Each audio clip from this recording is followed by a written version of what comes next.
I got one from old Wolf Street, Wolf Richter. Consumers and businesses buckle under their debts. Bankruptcies surge as the credit cycle exacts its pound of flesh. I think he meant extracts. Commercial Chapter 11 bankruptcies, an effort to restructure the business rather than liquidating it, jumped 16% year over year in June to 581 filings across the U.S. Total commercial bankruptcies of all types, by large corporations to tiny sole proprietorships, rose 2% year over year to 3,385 filings. According to the American Bankruptcy Institute, this was up 39% from June 2015 and up 18% from June 2014. Commercial bankruptcies topped out at 9,004 in March 2010. By that time, credit conditions had been easing for a year, and liquidity was chasing yield. Not much later, even zombie companies, if they were large enough, were able to refinance their debts and borrow more to fund their operations and keep creditors happy. Bankruptcies fell sharply. In September 2015, they bottomed out at 2,217 filings. Then the energy bust hit. Oil and gas companies, along with coal companies, began toppling, and bankruptcy filings surged. But in 2016, oil prices more than doubled off their lows. New money began pouring into the sector again, and drillers that had been cash flow negative for 2 decades had lost dizzying piles of money were able to refinance their debts and get new money to drill into the ground and live another day. And the waves of energy bankruptcies receded. But now the next wave is building, with large and small retail operations at the forefront. I've covered only the largest chains of the brick and mortar meltdown, but there are many smaller operations, mom and pop stores, fashion shops, and the like, that have quietly given up. Bankruptcies are very seasonal, with peaks around the end of tax season and sharp declines in the following months. The data, which is not seasonally adjusted, gives a raw and noisy impression of how businesses are faring in this economy. This chart, pull it up, shows the total number of commercial bankruptcy filings of all types. Note the strong seasonality, hence the year-over-year comparisons in red.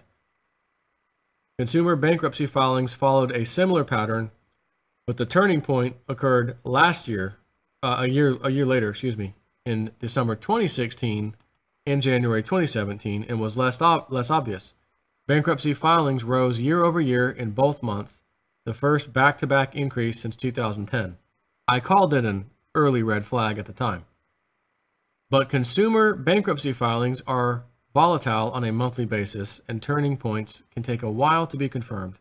In February, filings fell year over year. In March, they surged. In April, they fell. But contrary to prior seasonal patterns, they surged in May. And in June, they ticked up 0.6% year over year to 63,372.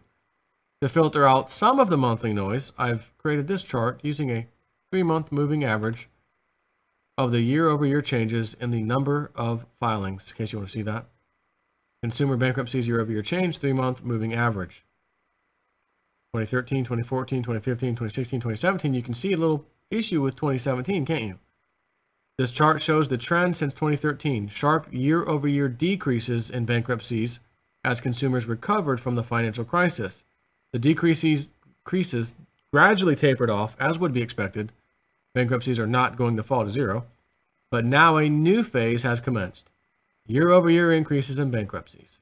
Clearly, consumers are not yet, all of them together, collapsing under their debts in one fell swoop, but the early red flag is being confirmed as more and more consumers are buckling.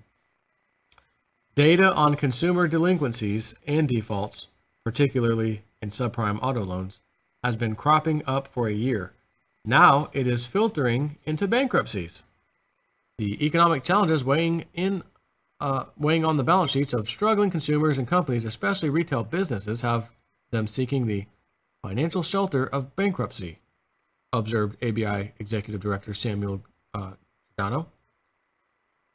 So the credit cycle has turned for both businesses and consumers. This was inevitable. Credit cycles always turn. Easy money has much to do with it. It encourages borrowing for consumption or to fund business losses or unproductive investments.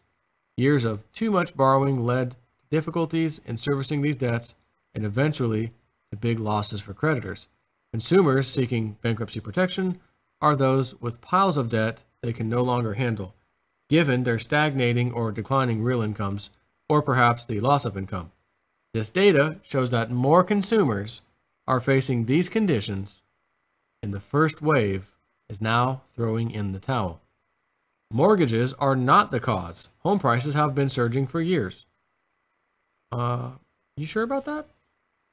By now, most homeowners can sell the home and pay off the mortgage. And if they can't, and the bank forecloses on the property, it will rarely try to obtain a deficiency judgment in the 38 or so full recourse states where it is allowed. And in the dozen non-recourse states, the bank cannot even try. Now, I think mortgages are the issue. Just because we have low, or part of the issue anyways, just because we have low interest rates doesn't mean we have great, house prices, which would be lower house prices for people to afford, is what I'm trying to say. We have low interest rates, but a lot higher house prices. And because the house prices are higher, the mortgage payment's still high. And the rent's, of course, going through the roof, for the same reasons. Less discretionary spending, people aren't going shopping, therefore bankruptcies would be up. So I'm not sure where I agree with what he just said on that one fully.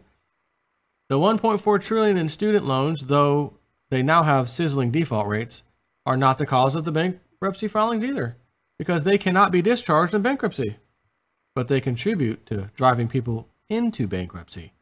Medical debts also play a role, but not in the increase in bankruptcy filings. Some bad luck and one major emergency room type event without insurance, followed by a 6-digit rip-off bill, will do the job. But unless unemployment surges, the level of medical bankruptcies doesn't move with the credit cycle and remains fairly constant.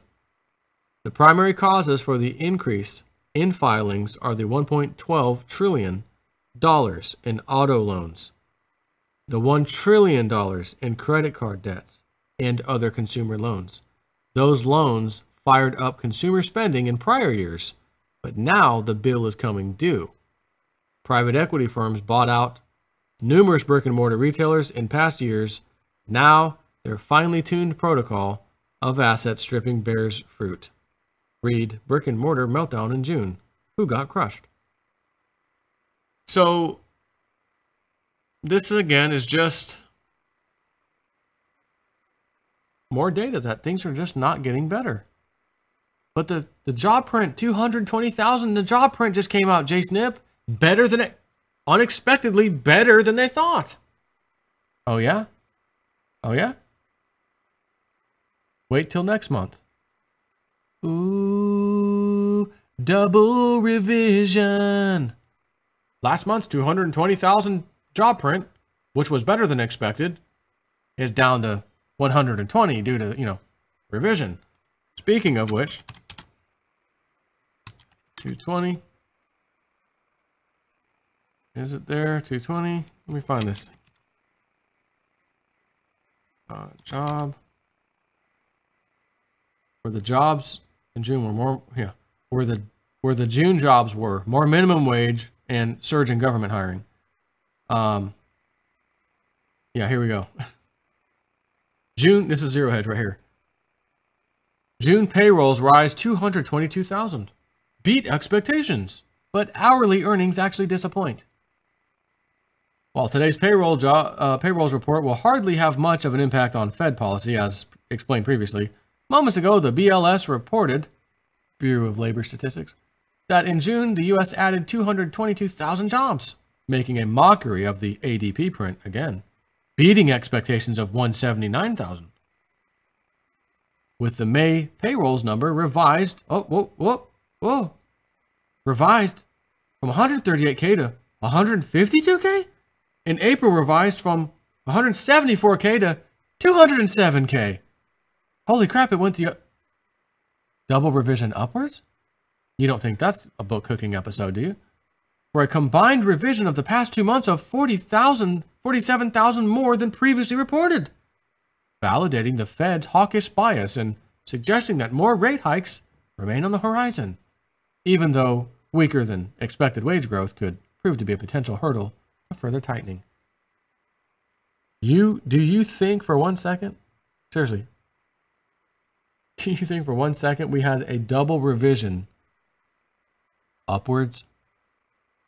Not a chance in hell. And what would be hilarious and not unexpected would be next month, the 222K print we just did last month, revised downward. Oh, and the other 2 months we said were up, they're revised down before the previous number. Sorry about that. Breaking news, markets rally. That's how that goes. Take care.